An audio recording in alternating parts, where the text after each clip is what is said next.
Hi ನಮಸ್ಕಾರ, welcome back to the channel. ಇವತ್ತಿನ ವಿಡಿಯೋದಲ್ಲಿ ಬಟ್ಟೆಯ ಚಿಕ್ಕ ಚಿಕ್ಕ ಪೀಸಸನ್ನು ಬಳಸ್ಕೊಂಡು ಏನು ಮಾಡಬಹುದು ಅಂತ ನೋಡೋಣ.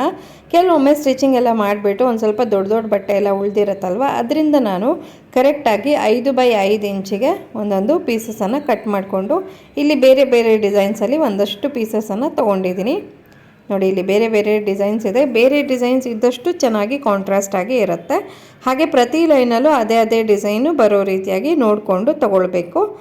ಈಗ ನೋಡಿ, ಈ ಥರ ನಾನು ಜೋಡಿಸಿ ಇಟ್ಕೊಂಡಿದ್ದೀನಿ. ನೆಕ್ಸ್ಟು ಒಂದೊಂದೇ ಪೀಸಸನ್ನು ಜೋಡಿಸ್ಬಿಟ್ಟು ಒಂದೊಂದು ಲೈನ್ಸ್ ಆಗಿ ಮಾಡ್ಕೊಳ್ತೀನಿ. ಇದೇ ಪ್ರಕಾರವಾಗಿ 4 ಲೈನನ್ನು ಒಂದರ ಪಕ್ಕ ಒಂದು ಇಟ್ಕೊಂಡು ಹೊಲಿಬೇಕಾಗತ್ತೆ. ನೋಡಿ, ಒಂದೊಂದು ಪೀಸು ಇಟ್ಕೊಳ್ಳೋದು, ಅದರ ಕೆಳಗಡೆ ಇನ್ನೊಂದು ಜೋಡಿಸ್ತಾ ಹೋಗೋದು. ಈ ರೀತಿ ಮಾಡಿಕೊಂಡು ನಾನಿಲ್ಲಿ 4 ಲೈನ್ಸನ್ನು ಈ ರೀತಿ ಕಾಣೋ ರೀತಿಯಾಗಿ ಹೊಲ್ಕೊಂಡಿದ್ದೀನಿ. ಇದಿಷ್ಟಾದಮೇಲೆ ಏನು ಮಾಡಬೇಕು ಅಂತಂದರೆ, ನೋಡಿ ಈ ಥರ ಕಾಣಿಸ್ತಿದೆಯಲ್ಲ, ಈಗ ಇದನ್ನು ಉದ್ದಕ್ಕೆ ನೋಡಿ ಈ ರೀತಿ ಒಂದರ ಮೇಲೆ ಒಂದು ಈ ರೀತಿಯಾಗಿ ಇಟ್ಕೊಂಡು ಸ್ಟಿಚ್ಚನ್ನು ಹಾಕ್ಕೊಂಡು ಇದನ್ನು ಒಂದು ಸಿಂಗಲ್ ಪೀಸಾಗಿ ರೆಡಿ ಮಾಡ್ಕೊಳ್ಬೇಕು. ನೋಡಿ, ಈ ಥರ ಸಿಂಗಲ್ ಪೀಸ್ ರೆಡಿ ಆಯಿತು. ಇದಾದಮೇಲೆ ಇದಕ್ಕೆ ಒಂದು ಬೇಸಿಗೋಸ್ಕರ ಇದೊಂದು ಬ್ಲ್ಯಾಂಕೆಟಿನ ಒಂದು ಪೀಸು ಉಳಿದಿದೆ ನನ್ನ ಹತ್ರ, ಹಾಗಾಗಿ ಇದನ್ನು ನಾನು ಬಳಸ್ತಾ ಇದ್ದೀನಿ. ನಿಮ್ಮ ಹತ್ರ ಇನ್ನು ಯಾವುದೇ ದಪ್ಪನೇ ಯಾವುದಾದ್ರೂ ಬಟ್ಟೆ ಇದ್ದರೆ ಅದನ್ನು ಕೂಡ ಯೂಸ್ ಮಾಡಬಹುದು. ಈಗ ಇದನ್ನು ಕರೆಕ್ಟಾಗಿ ಇದ್ರ ಮೇಲೆ ನೀಟಾಗಿ ಇದನ್ನು ಇಟ್ಕೊಂಡು 4 ಕಡೆಗೂ ಸ್ಟಿಚ್ಚನ್ನು ಹಾಕ್ಕೊಂಡು ಇದನ್ನು ಒಂದು ಸಿಂಗಲ್ ಪೀಸಾಗಿ ರೆಡಿ ಮಾಡ್ಕೊಳ್ತೀನಿ. ಹಾಗೆ ಎಕ್ಸ್ಟ್ರಾ ಬಟ್ಟೆಯನ್ನು ತೆಗಿತೀನಿ. ಸೊ ಈ ಥರ ಚಿಕ್ಕ ಚಿಕ್ಕ ಬಟ್ಟೆಗಳು ತುಂಬ ಇರುತ್ತೆ ನಮ್ಮ ಹತ್ರ, ಅದನ್ನು ಏನು ಮಾಡೋದು ಅಂತ ಗೊತ್ತಾಗಿರಲ್ಲ. ಅದನ್ನು ಬಳಸ್ಕೊಂಡು ನೋಡಿ ಈ ಥರ ಕ್ರಿಯೇಟಿವ್ ಆಗಿ ನಮಗೆ ಬೇಕಾಗಿರೋ ರೀತಿಯಾಗಿ ಜೋಡಿಸ್ಕೊಂಡು ಒಂದು ಚೆನ್ನಾಗಿರುವಂಥ ಟೇಬಲ್ ಮ್ಯಾಟು ಅಥವಾ ಡೋರ್ ಮ್ಯಾಟು ಇದನ್ನೆಲ್ಲ ಮಾಡ್ಕೊಳ್ಬಹುದು. ಫೈನಲ್ ಪ್ರಾಡಕ್ಟು ತುಂಬಾ ಕಲರ್ಫುಲ್ ಆ್ಯಂಡ್ ವೈಬ್ರೆಂಟ್ ಆಗಿ ತುಂಬಾ ಚೆನ್ನಾಗಿರುತ್ತೆ. ಇವಾಗ ನೋಡಿ, ನಾನು 4 ಕಡೆಗೂ ಸ್ಟಿಚ್ಚನ್ನು ಹಾಕ್ಕೊಂಡಿದ್ದಾಯಿತು. ಎಕ್ಸ್ಟ್ರಾ ಏನು ಬ್ಲ್ಯಾಂಕೆಟಿನ ಬಟ್ಟೆ ಕಾಣಿಸ್ತಾ ಇದೆ ಅದನ್ನೆಲ್ಲ ಕಟ್ ಮಾಡಿ ತೆಕ್ಕೊಂಡ್ಬಿಡ್ತೀನಿ.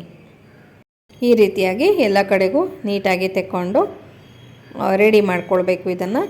ಈಗ ನೋಡಿ, ಈ ಥರ ರೆಡಿ ಆಯಿತು. ನೆಕ್ಸ್ಟ್ ಏನು ಮಾಡ್ತೀನಿ ಅಂತಂದರೆ, ಈಗ ಇದಕ್ಕೆ ಒಂದು ಬೇಸ್ ಅಂದರೆ ನಾನು ಈ ಒಂದು ಮ್ಯಾಟಿಗೆ ಪೈಪಿಂಗ್ ರೀತಿಯಾಗಿ ಫಿನಿಶ್ ಮಾಡ್ತಾಯಿಲ್ಲ. ಈಗ ರಫ್ ಎಡ್ಜಸ್ ಏನಿದೆ 4 ಕಡೆಗೂ ರಫ್ ಆಗಿ ಕಾಣಿಸ್ತಿದೆಯಲ್ಲ, ಅದನ್ನು ಕವರ್ ಮಾಡೋದಕ್ಕೋಸ್ಕರ ಈ ಮ್ಯಾಟ್ ಏನು ಅಳತೆ ಇದೆ ಅದೇ ಅಳತೆಯ ಇನ್ನೊಂದು ಲೈನಿಂಗ್ ಬಟ್ಟೆಯನ್ನು ತೊಗೊಂಡಿದ್ದೀನಿ. ಇದು ಯಾವುದೇ ನಿಮ್ಮ ಹಳೆ ಡ್ರೆಸ್ಸಿಂದ ತೆಗೆದಿದ್ದಾಗಿರ್ಬೋದು, ಒಟ್ಟಿನಲ್ಲಿ ಒಂದು ಬಟ್ಟೆಯನ್ನು ತೊಗೊಳ್ಬೇಕು. 4 ಕಡೆಗೂ ಸ್ಟಿಚ್ಚನ್ನು ಹಾಕ್ಕೊಳ್ಬೇಕು. ಒಂದು ಚೂರು ಜಾಗಕ್ಕೆ ಸ್ಟಿಚ್ಚನ್ನು ಹಾಕಬಾರ್ದು, ಆ ಜಾಗವನ್ನು ಓಪನ್ ಇಟ್ಕೊಳ್ಬೇಕು. ಸೊ ದಟ್ ನಾವು ಅಲ್ಲಿಂದನೇ ಈ ಒಂದು ಮ್ಯಾಟನ್ನು ಸೀದಾ ಮಾಡ್ಕೊಳ್ಳೋದು. ಅದಕ್ಕೋಸ್ಕರ ನೋಡಿ, ಇವಾಗ ಈ ಥರ ನಾನು ಇದನ್ನು ಸೀದಾ ಮಾಡಿಕೊಂಡು ಎಲ್ಲ ಕಾರ್ನರ್ಸನ್ನು ನೀಟಾಗಿ ಅಂದರೆ ತೆಕ್ಕೊಳ್ತೀನಿ. ಮಡ್ಚ್ಕೊಂಡಿರುತ್ತಲ್ಲ, ಹಾಗಾಗಿ ನೀಟಾಗಿ ತೆಕ್ಕೊಳ್ಬೇಕು.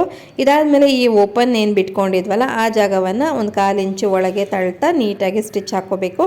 ಅದಾದಮೇಲೆ ಮತ್ತೆ ಮೇಲಿನಿಂದ 4 ಕಡೆಗೂ ಪ್ರೆಸ್ ಸ್ಟಿಚ್ಚನ್ನು ಹಾಕೊಂಡ್ಬಿಟ್ರೆ ಈ ರೀತಿಯಾದ ಸುಂದರವಾದಂತಹ ಮ್ಯಾಟು ಸುಮಾರು ದಪ್ಪಗಿದೆ. ಇದು ನೀವೇ ನೋಡಿದ್ರಲ್ಲ, ಒಂದು ಬ್ಲ್ಯಾಂಕೆಟ್ ಹಾಕಿದ್ದೀನಿ, ಹಾಗೆ ಇನ್ನೊಂದು ಲೈನಿಂಗ್ ಬಟ್ಟೆಯನ್ನು ಕೂಡ ಹಾಕಿರೋದ್ರಿಂದ 3 ಲೇಯರ್ಸ್ ಬಂದಿದೆ. ಇದು ಸಾಕಷ್ಟು ಥಿಕ್ ಆಗಿ ಬಂದಿದೆ. ನೋಡಿ ಎಷ್ಟು ವೈಬ್ರೆಂಟ್ ಆಗಿ ಚೆನ್ನಾಗಿ ಕಾಣಿಸ್ತದೆ. ಜಸ್ಟ್ ಚಿಕ್ಕ ಚಿಕ್ಕ ಪೀಸಸ್ ಬಟ್ಟೆಯಿಂದ ಈ ಥರದ ಒಂದು ಸುಂದರವಾದ ಡೋರ್ ಮ್ಯಾಟು ಅಥವಾ ಟೇಬಲ್ ಮ್ಯಾಟು ರೆಡಿ. ಸೊ ಇವತ್ತಿನ ವಿಡಿಯೋ ನಿಮಗೆಲ್ರಿಗೂ ಇಷ್ಟ ಆಯಿತು ಅಂತ ನಾನು ಭಾವಿಸ್ತಾ ಇದ್ದೀನಿ. ಇಷ್ಟ ಆಗಿದ್ದಲ್ಲಿ ಪ್ಲೀಸ್ ಒಂದು ಲೈಕ್ ಕೊಡಿ.